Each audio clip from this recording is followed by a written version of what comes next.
Okay, where does my body hurt today? And you just look only for pain and for what is not working. So today we're going to talk about how does chronic pain and tension get stuck in the body. As we go into this, let's just quickly give a definition of what is chronic. Basically, an experience that has been hanging around for an extended period, generally a period of 3 months or more. And essentially, it feels like a looping experience, and you're not able to relieve it in a simple way with like, do this one thing and get lasting relief. You might have tried lots of things with chronic pain and chronic tension, but then it keeps seeming like it's coming back. Why is this? And why is it so difficult to release? That's what we're going to get in today. And as we go into this, I just want to reiterate, we're coming from this from the perspective of I've been through chronic pain personally. Marcus has had experiences also with chronic pain and tension. And a lot of the challenge that I'll speak for myself here in this case, and I'm sure Marcus can add his parts as well. But I had a challenge when trying to get support for this, because I would go to like mainstream kind of medical healthcare, and this is not to knock it, it's just that a lot of the experience around it is not like experiential. A lot of the support is given not from people who have actually gone through chronic pain and tension, so they don't understand what's really going on, so they see it as just a physical issue. And then it's like, oh, I've got chronic shoulder pain, or I've got chronic back pain, and then it's like, do this exercise, do this corrective movement, do this stretch, adjust these bones. It just doesn't work like that. Like, it's sort of like the body's getting treated as separate from the human experience. And so when experiences are chronic, they're interconnected. The mind and the body are interconnected. And it really does take an experiential understanding of what it's like to be in chronic pain and tension so that you can start to unravel it. And so that's why we want to educate around this, so that then if you are experiencing it, you can go through a process of unraveling and understand what it's like, and understand that there's nothing wrong with you if you've gone to lots of things and then you've tried lots of things to get help, but you still feel in pain. Like, I've been there too. And so I really have compassion for that. And also, I've found my way out. Marcus has found his way out. And there's some general signposts that are so useful to see along the way. So you can see, oh, okay, that's what's continuing my experience. And if I can see that, then I can find my way out of the maze and come back to more freedom in the way that I move through life. So that's the intent of the video for today. So let's go in. We'll talk about really kind of the phases that cause chronic pain and tension to exist. And so, do you want to add anything just as we go into this, Marcus? Chronic pain can also be, in a way, yeah, when we look at chronic tension, it not always has to be painful in the first place. In my experience, it can also be just chronic stiffness, and you try to do a lot of things to get more flexible, and you hurt yourself, and you're really pushing hard, but your body is not adapting. This can also be just a sign of, okay, there is something happening where the body is protect things which you are not aware of. Well, as we go into this, and these things can happen in different stages, but we'll look at them in a in a series. So for chronic pain and tension to exist, generally there's some sort of phase of deconditioning that happens. So whether that's deconditioning of movement, whether that's deconditioning of the breath, or like the general vitality, life force in the body, which can then lead to deconditioning of the energy levels. Like, for example, if our movement becomes compromised, our breathing becomes compromised, our energy becomes compromised, and we move into a lower energy state, which then starts to make us more susceptible to pain. We'll talk about some of the things that can happen here. But maybe I'll hand over to you for your perspectives on this as well, Marcus. Yeah, and it can be as simple as if you're really heavy involved into some sport and you're doing this sport to, yeah, at least in my personal experience, to become more or to be more worth it, then there is already a deconditioning happening. So Mm, you're really pushing hard to get this value you wanna perceive, and you really start your body knock into one line just to get better. So in this case, already a deconditioning is happening, and over time things will add up. And the next phase, yeah, we will look at into this in a bit. And these are all already some notes where you can just reflect back and say, okay, was I involved in a specific movement, in a specific sport, and you really did your best just to feel better. Uh, this is often things on an emotional level to, yeah, to work with this pain you feel in yourself, and you mm. try to work it out.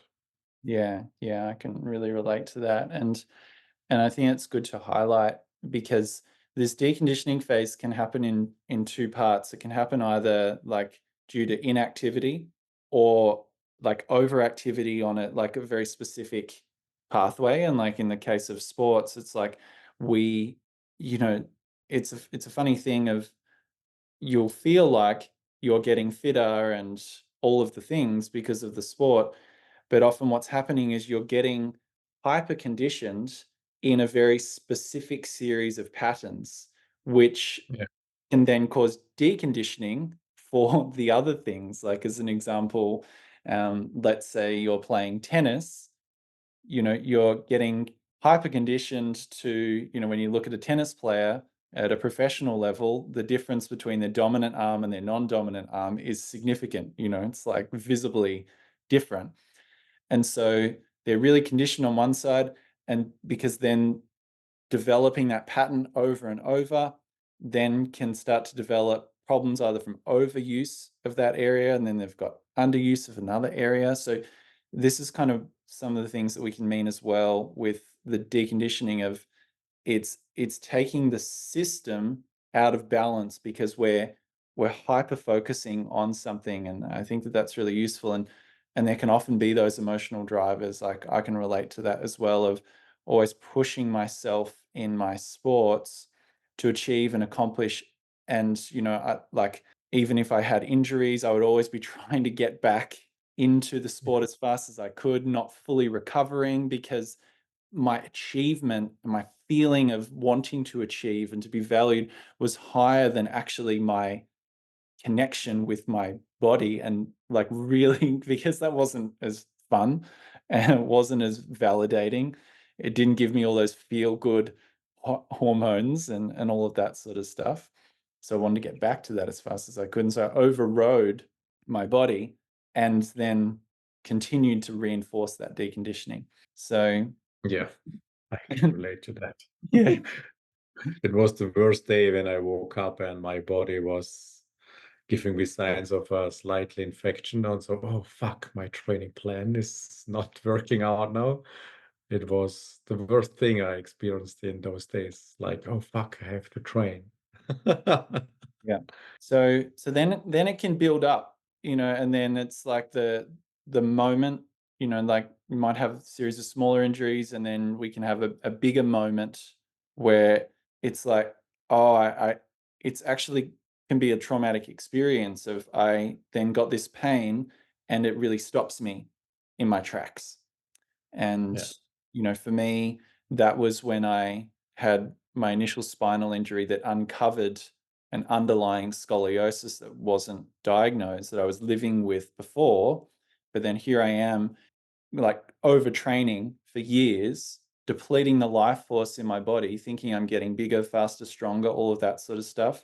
It's building up, building up, building up. I'm unaware of what's going on. And then I go push myself. And then the final straw that broke my back, was doing lifting a tire, pushing myself. And then that's when the acute injury happened that exposed the underlying imbalances that were there in my body that I previously wasn't aware of. Yeah. And for me, it were more like little things which happens from time to time. There were one or two things which kept repeating, like tonsillitis was one of my favorite sign of the body telling me, okay, something is not working out. And yeah, chronic tensions in especially in my right shoulder, in my neck, in my thoracic spine.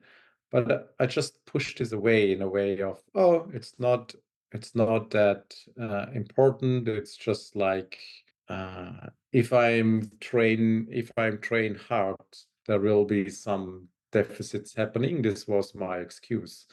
And I Mm. was just constantly ignoring it of, yeah, that's okay. I just want to go in this direction and my body will just follow. And those things added up, added up, added up. Mm. Uh, and this was more a subtle feeling where after years I felt like, oh, I have built this huge body capable of doing crazy stuff. But deep inside me, it felt not good. It appeared good. Also, my fitness tests were good, more more than normal people can do, but the feeling was totally different. This is when I started to ask different questions. Yeah. Mm. So yeah, we can then have those either like bigger experiences or accumulated acute experiences of pain. Now, the longer this happens, then the more pain can start to be held in the body because we can then start to develop these protective mechanisms. And so this can be, say as an example, I rolled my left ankle a lot as a kid. And so then unconsciously, I then learned to favor my right side. So I'd had a lot of acute things, and I found ways on how I could go around it to compensate. This is an example of a physical protective mechanism because I started to experience whenever I went into that area, I felt unstable. I felt like I was going to roll it again. And then the memory, the experience of that pain then came up, didn't want to go through that. So then it's kind of like a bypassing process of how can I keep moving forward without re-aggravating that experience? But then I wasn't aware of that. And so I kept then going forward with this protective mechanism in place. And then that started to develop into some bigger issues, which then, there's a low level of discomfort or avoidance, aversion from really sinking weight into that side of my body. Then the hip gets affected, the knee gets affected, my back gets affected, and on up the chain it went. And so then I only started to really experience the pain was when it was start to move into my hip and my back, like at a chronic level. And so, but it stemmed all the way down to those early experiences, those acute experiences of like rolling my ankle repeatedly. So it's just an example of how protective mechanisms can form. They can also be emotional, like you have an emotional experience as a result. And after you essentially like were overwhelmed, you didn't know how to handle it, didn't know how to cope with it, that emotion gets so much that then you learn ways on how to disconnect from it, to suppress it, to numb it. But because it's overwhelmed the system, it still remains there. The energy of it gets stuck in the body. Yeah, this is where things don't work out anymore. So in case of like you going to therapy and a therapist is telling you do this exercise and this will support or relieve your chronic tension or your chronic stiffness, it will not work anymore because there are these protective mechanisms always going on. And if you don't become aware of it, and if you don't start working with those mechanisms more precisely, the body will always do the same. So you add a load or you go into this movement, the body will instantaneously do this protective mechanism all the time. Mm. And this is where you start going in the loop. Even if you start to change things on the outside, changing modality, changing the exercise, changing the weight, changing the time under tension or whatever, the body will always go into protective mechanism. Yeah, yeah. And if we don't address that, it's like adding, because often, like, it's a common thing for me, and I notice this particularly in the West, is like we're very achievement oriented. And so then we bring that achievement orientation into everything that we do. Yeah. And and then, because it's humbling when the body is going through a challenge, when it is deconditioned, because you want to keep having that feeling of achievement. And so then you do the things that you're used to, and you treat that compromised area of the body or that experience, but you essentially just add intensity to it to try and fix it. And that amplifies it because it's too much intensity coming into it. Like, I continue to use this analogy of like trying to force a flower to open, like Yeah. when the body has gone through things, pains and all that, where it started to develop these protective mechanisms. And then we're coming in like, open up with this exercise, like it needs to, we can't like use the same mindset that got us in that place to get out. It's like Einstein said, we cannot solve the problem at the same level of consciousness at which it was created. Yeah. You need to be able to see, oh, I am actually suffering. I'm afraid. Like, I feel uncomfortable in this experience. I'm afraid of reliving it. So I need to treat that with care. So then the flower, then give it the environment, so then the flower can gradually start to open again, rather than trying to pry it open with all of the corrective things that we think should help. Yeah. It's This is what can then perpetuate us in this fear cycle. Yeah, and this acronym Benny introduced to me, because I'm not English speaking native, but if you look at fear, like it's wrote here, false evidence appear real. This means you have some assumptions made in the past that when I'm doing this, always this will happen, and this is still going on, even on a thought level, but also on a nervous system level, because you never watched it really what's happening and went through it consciously. So the body, the nervous system, your thoughts will always keep this loop going, because this is what was experienced and what is learned. And it had its purpose, otherwise it wouldn't be there. Mm, So the first step is not fighting against this fear. It's just like, okay, this fear was here once to protect me, and it did a good job because I'm still alive. So it worked. mm, Uh, and from this stage, we can start to look deeper into it, and start working with this fear, and feeling more safe and all that stuff. We will talk about this later. But the first thing is just become aware of it. Okay, there's a fear of this movement or of doing this, and then realizing this is not bad. Don't push against fear. Just become aware of it and realize this is not your enemy. And then from there, things can get easier.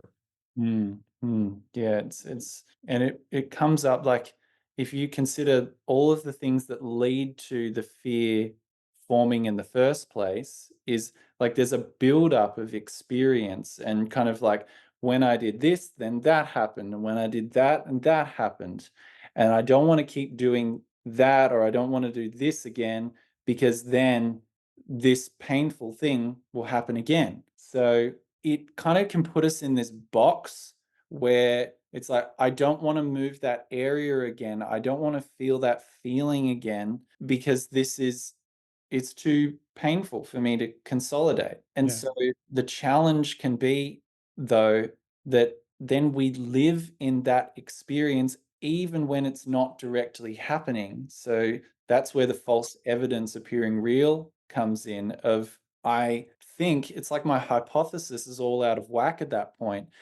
If I do this, then that bad thing will happen. So then that reinforces the action.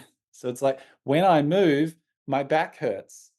Well, what do you Yeah. think you're going to do in this case? You're going to move less, and that's going to reinforce the fear and start to create it in the experience. As to the truth of it is, when I did this in the past, then I had a painful experience. I'm interested as to where I'm at now. What is here now? And that's, we don't need to see the fear as a bad thing, something that we need to eradicate, or like there's, because sometimes this can happen of like, oh yes, I feel fear, and then I feel ashamed that I even feel fear, and then we keep going in this negative spiral.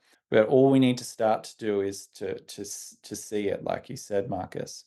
And Yeah. so that can then pull us into this experience of hypersensitization, where then every sensation, every emotion, every feeling can then trigger the fear and then pull us back into these negative experiences, which then, like, it's like an animal that's under threat continually. Like it doesn't want to like do anything, and like this is how we can get stuck. And just like the smallest, and you start to then continue to build negative evidence of like, well, now I can't do this, I can't do that, I can't go out with my friends and sit for a prolonged period at dinner because that's going to give me back pain, I can't work, I can't have fun, I can't play with the kids. Like you really can get pulled into all of this. And so this hypersensitization is a real thing, and there's a physiological thing that's happening as well, as physiological process is happening that causes us to be hypersensitized,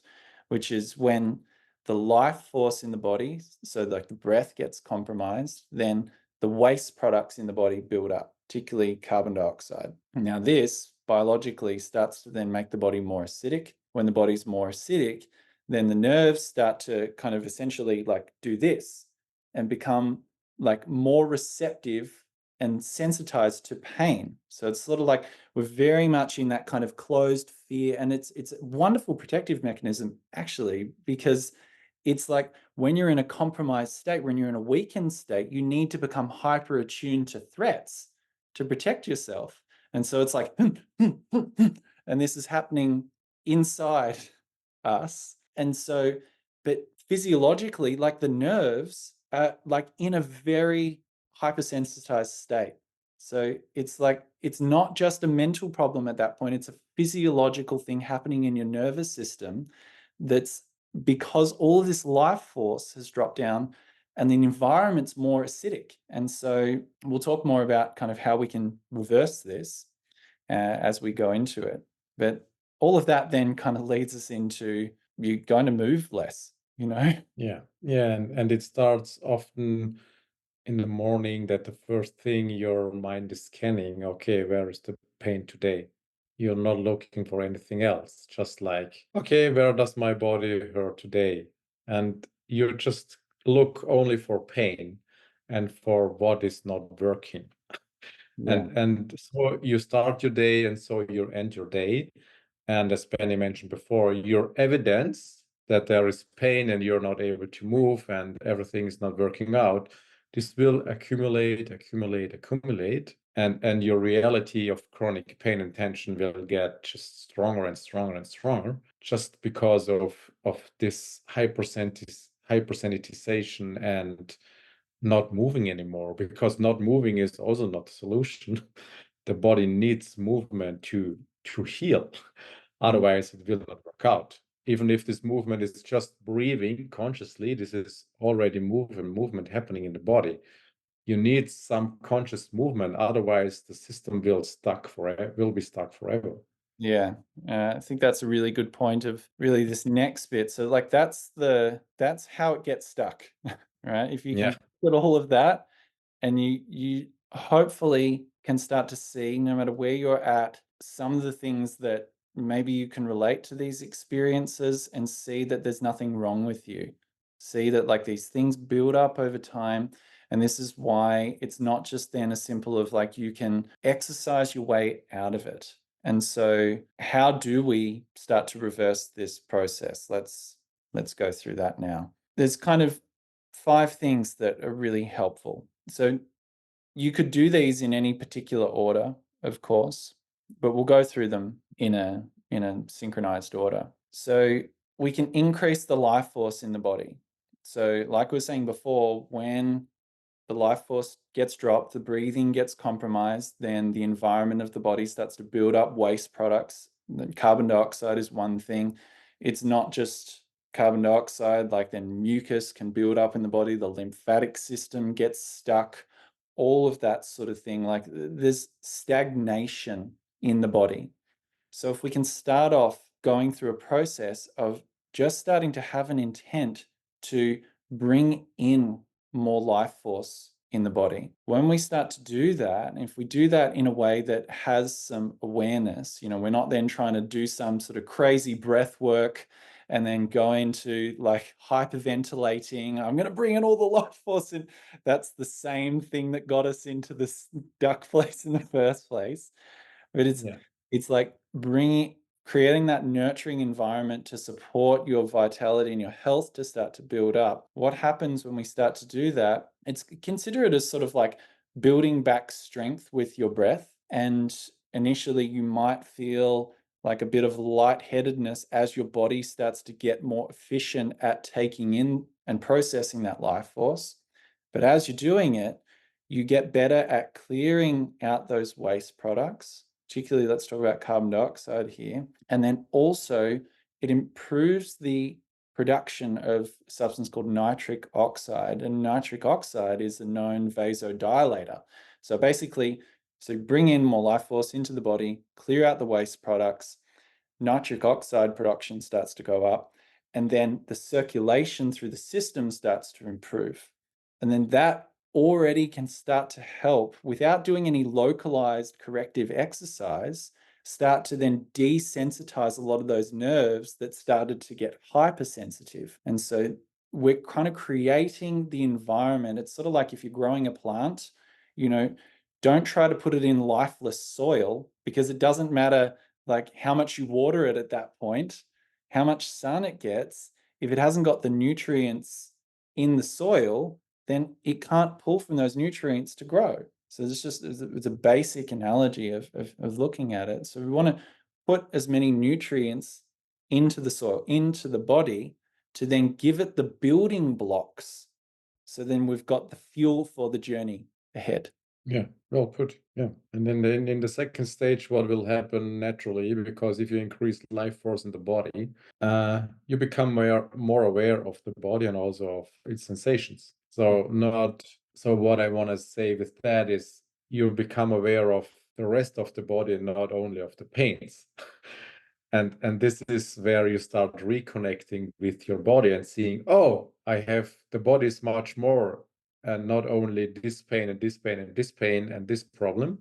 It's really a whole thing. And this is where we really start diving into the system and also in a way train our mind to be okay with all those sensations which are becoming more into our conscious awareness.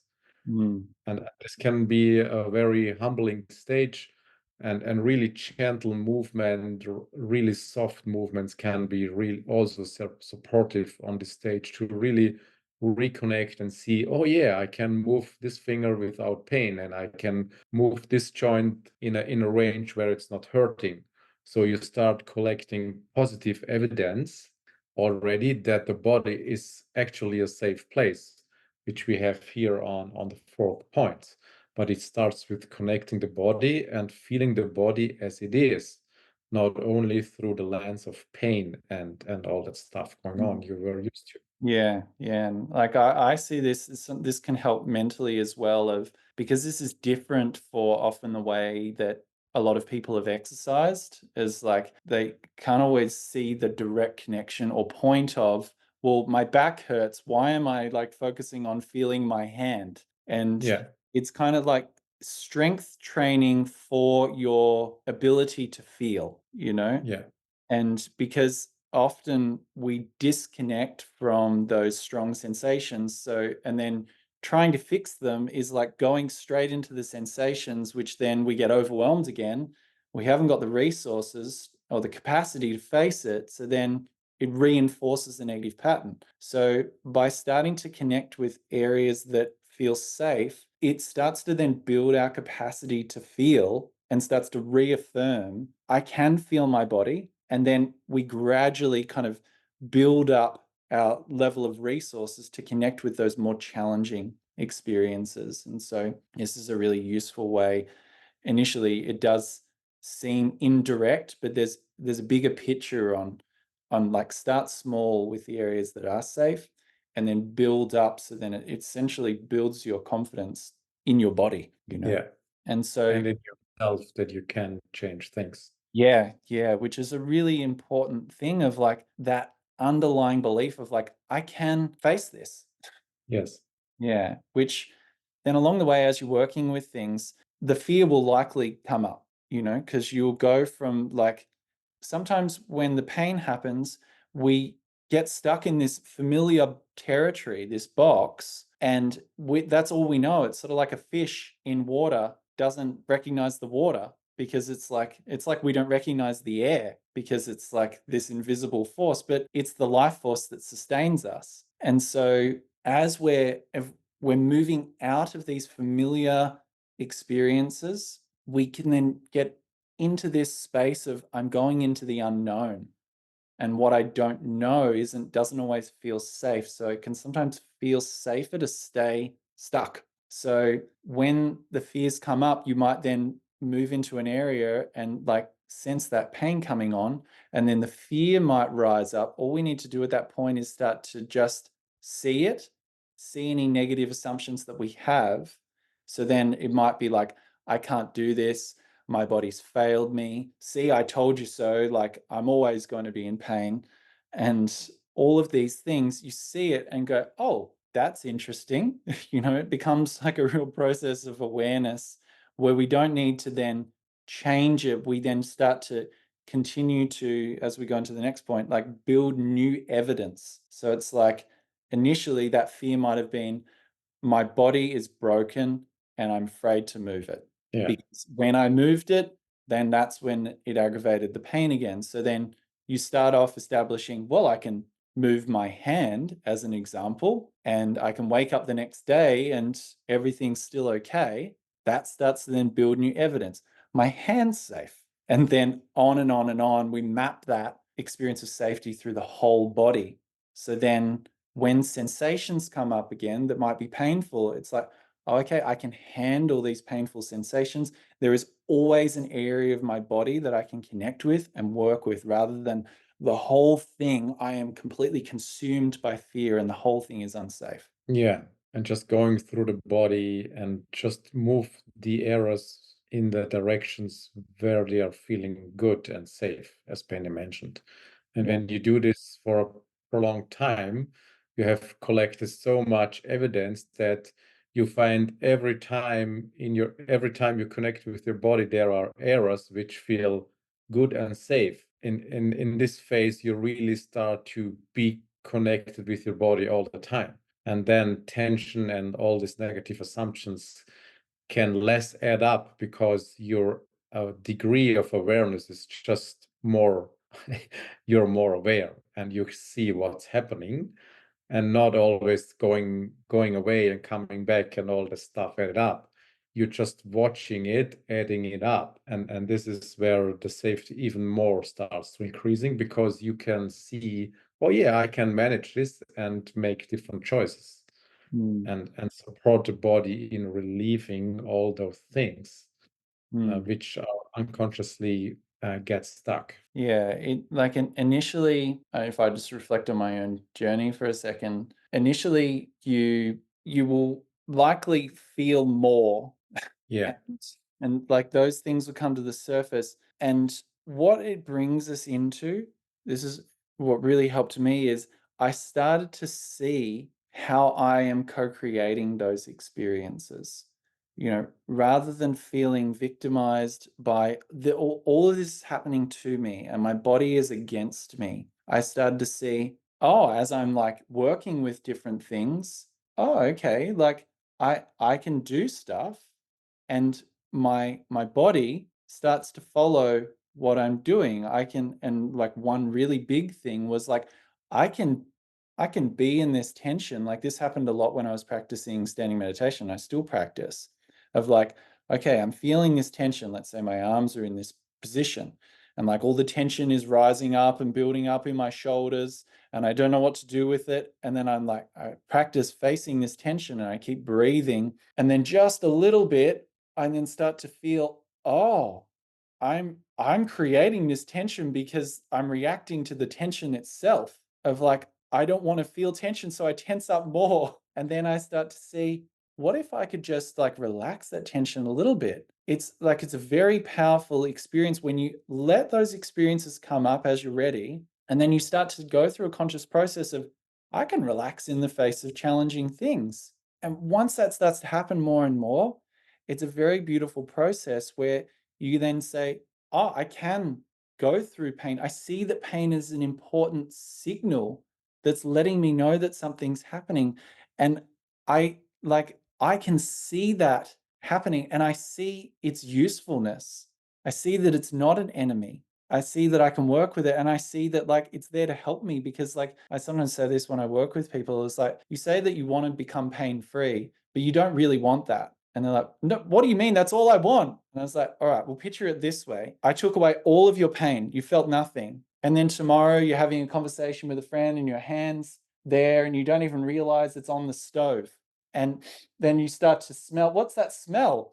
Are we cooking steak? And it's your hand on fire. Pretty quickly, then you're going to be wishing that you felt pain so it didn't get to that point. And Yeah. so we then start to realize, oh, actually, pain is a wonderful signal that I can continue to work with. And I don't need to run from it. I can face it gradually. And that's actually very empowering, because the pain is an important mechanism that supports us to navigate through life. And what we're establishing is a renewed relationship with not only pain, but this experience of having a body, because we're going to go through uncomfortable things no matter who we are, no matter what stage of our life. What is our capacity to face them? And then do those things get built up that we carry as a load and a burden on the system? It doesn't have to happen. We can gradually break that and build resilience and have a more relaxed experience in the body, which then encourages us to keep moving more as we age, and keep building our capacity for movement, building our capacity to work with all of the rich experiences that come with having a body. Yeah. And in a way, this is also really connecting with what you just said. The experience of pain will always be there, just in building capacity on all levels. It starts here on this slide on the first point. If you start increasing life force in the body, it will not always be in a way a joyful experience. So there's always some pain happening, and it's not about no pain, no gain. It's just about when you physiologically starts to change, you will feel that. Mm. And this is not always comfortable. When you look at babies, when the teeth start to grow and when they get bigger, there are always some hurtful things happening because the body is changing. Mm. And in a way, this pain we can never get rid of. We can just build our capacity also in this era, our resilience.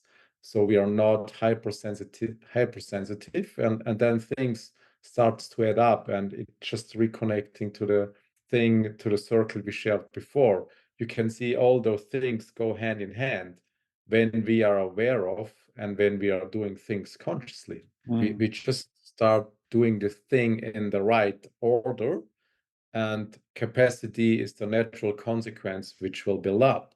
Even it doesn't matter in your nervous system, but then also in your movements. And this is where the difference is now happening, because most of the people just start right away with zero 0.5 and they want to increase their movement capacity.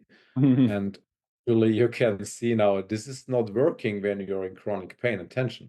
This will never work out. Yeah. So that, in essence, is really, that's how chronic pain and tension gets stuck in the body, and how we can also unravel that. So hopefully it inspires hope, it inspires self-belief that the cure, the answer is not outside of you, it is within you. It has been there all along. And that's what, we love doing, is to reconnect you with that, with the inherent power that we all have within us to heal and to not just survive, but to thrive in the experience of the body, in all of the things that are happening with it, the pain, the pleasure, the joy, the hurt, the love. It's all flowing through us. And how do we consolidate all of that and live the life that we were here to live? So I hope that's helpful. Yeah, thanks for joining us and watching. And yeah, if you need support, just reach out, and we are here in every way you need. See you soon. Bye bye.